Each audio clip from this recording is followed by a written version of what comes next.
Hi friends, welcome to RS allrounder. இன்னைக்கு நம்மளோட YouTube சேனலில் சிக்கன் ரைஸ் தாங்க செய்ய போகிறோம். இது டேஸ்ட் வைஸ் ரொம்ப சூப்பராக இருக்கும். பிகினர்ஸ் கூட இந்த ரெசிபியை தாராளமாக ட்ரை பண்ணலாம். சிக்கனை நம்ம பொரிச்சு எடுத்துக்காம பாயில் பண்ணி எடுத்து தாங்க அந்த ரைஸ் செய்ய போகிறோம். அதனால் ஸ்பைசஸ்லாம் அவ்வளோவா இருக்காது. குழந்தைங்கள்லேருந்து பெரியவங்க வரைக்கும் எல்லாருமே நல்லா விரும்பி சாப்பிடுவாங்க. டேஸ்ட் அந்தளவுக்கு ரொம்ப சூப்பராக இருக்குங்க. இப்போ வாங்க இந்த ரெசிபியை எப்படி செய்யலாம்னு சொல்லிட்டு வீடியோக்குள்ளே போய் பார்க்கலாம். இந்த ரெசிபி பண்ணுறதுக்கு நான் இன்னைக்கு கொஞ்சமாக சிக்கன் எடுத்து நல்லா வாஷ் பண்ணிவிட்டு உப்பு மஞ்சத்தூள் கொஞ்சமாக ஆயில் ஆட் பண்ணி கொஞ்சமாக தண்ணி ஆட் பண்ணி நல்லா வேக வச்சு எடுத்துக்கிட்டேன். பாயில் பண்ணி எடுத்துக்கிட்ட சிக்கனை இது மாதிரி குட்டி குட்டி பீசஸாக கட் பண்ணி எடுத்துக்கோங்க.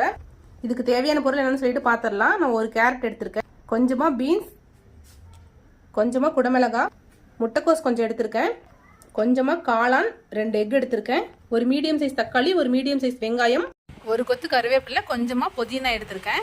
ஒரு பேனில் 2 டீஸ்பூன் ஆயில் ஆட் பண்ணிக்கோங்க. நம்ம ரைஸ் செய்கிறதுனால ஆயில் கொஞ்சம் எக்ஸ்ட்ராவே ஆட் பண்ணிக்கோங்க. எண்ணெய் நல்லா சூடாகட்டும். எண்ணெய் நல்லா சூடாயிடுச்சு. இப்போ இது கூடவே கொஞ்சமாக சோம்பும் ஜீரகம் ஆட் பண்ணிக்கலாம். 2 லவங்கம் ஆட் பண்ணிக்கிறேன். ஜீரகம் நல்லா பொரியுது. இப்போ இது கூடவே கட் பண்ணி வச்சிருக்கிறேன் ஆனியன் ஆட் பண்ணிக்கலாம். வெங்காயம் மதங்கிறதுக்காக கொஞ்சமாக உப்பு ஆட் பண்ணிக்கோங்க. நம்ம ஆல்ரெடி சிக்கன் உப்பு போட்டு வேக வச்சிருக்கிறோம். ஸோ பார்த்துக்கிட்டு அதுக்கு தகுந்த மாதிரி ஆட் பண்ணிக்கோங்க. இப்போ இது கூடவே கருவேப்பிலையும் புதினாவும் ஆட் பண்ணிக்கலாம். நான் இன்னைக்கு மசாலாலாம் ஆட் பண்ணி செய்யறதுனால பச்சை மிளகாய் ஆட் பண்ணிக்கல. உங்களுக்கு வேணும்னா நீங்கள் ஆட் பண்ணிக்கோங்க. இப்போ இது கூடவே கட் பண்ணி வச்சிருக்கிற தக்காளி ஆட் பண்ணிடலாம். இப்போ இது கூடவே 1 டீஸ்பூன் இஞ்சி பூண்டு பேஸ்ட் ஆட் பண்ணிக்கிறேன். இஞ்சி பூண்டு பேஸ்ட்டோட ராஸ்மல் போகிற வரைக்கும் ஒரு 1 நிமிஷம் நல்லா வதக்கிக்கோங்க. இப்போ இது கூடவே கட் பண்ணி வச்சிருக்கிற வெஜிடபிள்ஸ் எல்லாம் ஆட் பண்ணிக்கலாம்.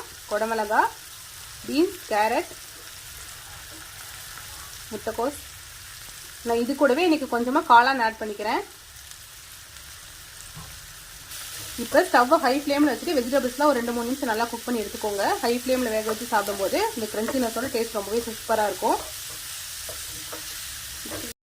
ஆட் பண்ணிட்ட வெஜிடபிள்ஸ் எல்லாமே எண்ணெயில் கொஞ்சம் நேரம் நல்லா வதங்கட்டும்.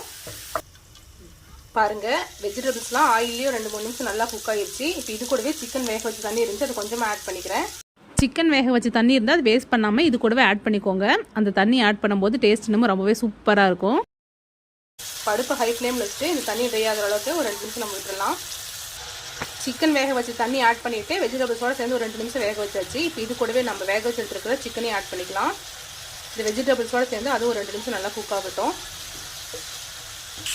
பாருங்கள், சிக்கன்லேருந்து ஆட் பண்ண தண்ணியெல்லாம் ஃபுல்லாக ட்ரை ஆகிடுச்சு. சென்டரில் லைட்டாக ஸ்பேஸ் விட்டுட்டு நம்ம எடுத்து வச்சுட்டு எக் இதில் ஆட் பண்ணிடலாம். நான் இன்றைக்கி 2 எக் ஆட் பண்ணிக்கிட்டேன்.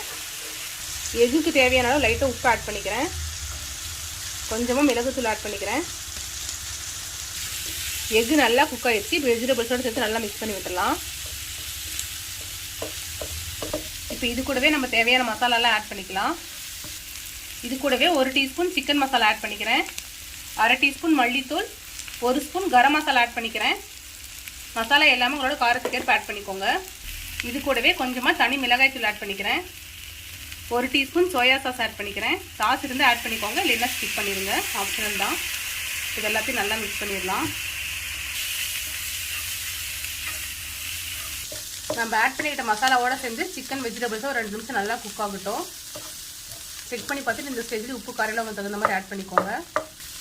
இதை நம்ம அப்படியே சைடிஷ் மாதிரி சாப்பிட்டுக்கலாம். எக்கு, வெஜிடபிள்ஸ், சிக்கன் எல்லாமே ஆட் பண்ணியிருக்கோம். டேஸ்ட்டும் ரொம்பவே சூப்பராக இருக்கும். இப்போ இது கூடவே நான் தேவையான அளவு ரைஸ் ஆட் பண்ணிக்கிறேன். இது மாதிரி வெரைட்டி ரைஸ்லாம் செய்யும்போது சாதம் நல்லா உதிரி வடிச்சு எடுத்துக்கோங்க. நான் ரெகுலராக சாப்பாட்டுக்கு யூஸ் பண்ணுற அரிசி தான் யூஸ் பண்ணி சாப்பாடு வடிச்சு எடுத்துருக்கேன். தேவையான அளவு சாதம் ஆட் பண்ணிடலாம். இப்போ நல்லா மிக்ஸ் பண்ணி விட்டுடலாம். சாதத்தோடு எல்லா சைடும் பண்ணுற மாதிரி நல்லா மிக்ஸ் பண்ணி விட்டுருங்க. ஸ்டவ்வை மீடியம் டு லோ ஃப்ளேமில் வச்சுட்டு நல்லா மிக்ஸ் பண்ணி விட்டுருங்க. பாருங்கள், சாதத்தோடு எல்லா சைடும் பண்ணுற மாதிரி நல்லா மிக்ஸ் பண்ணி விட்டாச்சு. நம்ம சிக்கன் வந்துட்டு பொரிச்சு கூட ஆட் பண்ணலாம், ஆனால் அது வந்து ஆயில் அதிகமாக தேவைப்படும். ஸோ இது மாதிரி வேக வச்சு ஆட் பண்ணிக்கோங்க. டேஸ்ட் ரொம்பவே சூப்பராக இருக்கும். இப்போ இது கூட லாஸ்ட்டாக கொஞ்சமாக கொத்தமல்லி புதினா ஆட் பண்ணிடலாம். நீங்கள் குழந்தைங்களுக்குலாம் கொடுக்கும்போது சிக்கன் பொரிச்சு கொடுக்கறத விட இது மாதிரி பாயில் பண்ணி ரைஸ் செஞ்சு கொடுத்து பாருங்கள், நல்லா விரும்பி சாப்பிடுவாங்க. இதில் ஸ்பைசஸ் அவ்வளோவா இருக்காது. இப்போ நல்லா மிக்ஸ் பண்ணிடலாம். அவ்வளோதான் ஃப்ரெண்ட்ஸ், நம்மளோட சிக்கன் ரைஸ் சூப்பராக ரெடி ஆயிடுச்சு. ரொம்பவே சிம்பிளான ரெசிபி. வெஜிடபிள்ஸ்லாம் ஆட் பண்ணி செய்யறதுனால குழந்தைங்களுக்குலாம் தாராளமாக கொடுக்கலாம். ஸோ கண்டிப்பாக ட்ரை பண்ணி பாருங்கள். ட்ரை பண்ணி பார்த்துட்டு எப்படி இருக்குன்னு சொல்லிட்டு மறக்காமல் கமெண்ட்டில் சொல்லுங்கள். இது மாதிரி simple recipes and lunch box recipes videos நம்மளோட சேனலில் ரெகுலராக அப்லோட் பண்ணுவோம். இது மாதிரி வீடியோஸ் வேணும்னா நம்மளோட ஆர்எஸ் ஆல்ரவுண்டர் சேனல் மறக்காமல் சப்ஸ்கிரைப் பண்ணிக்கோங்க.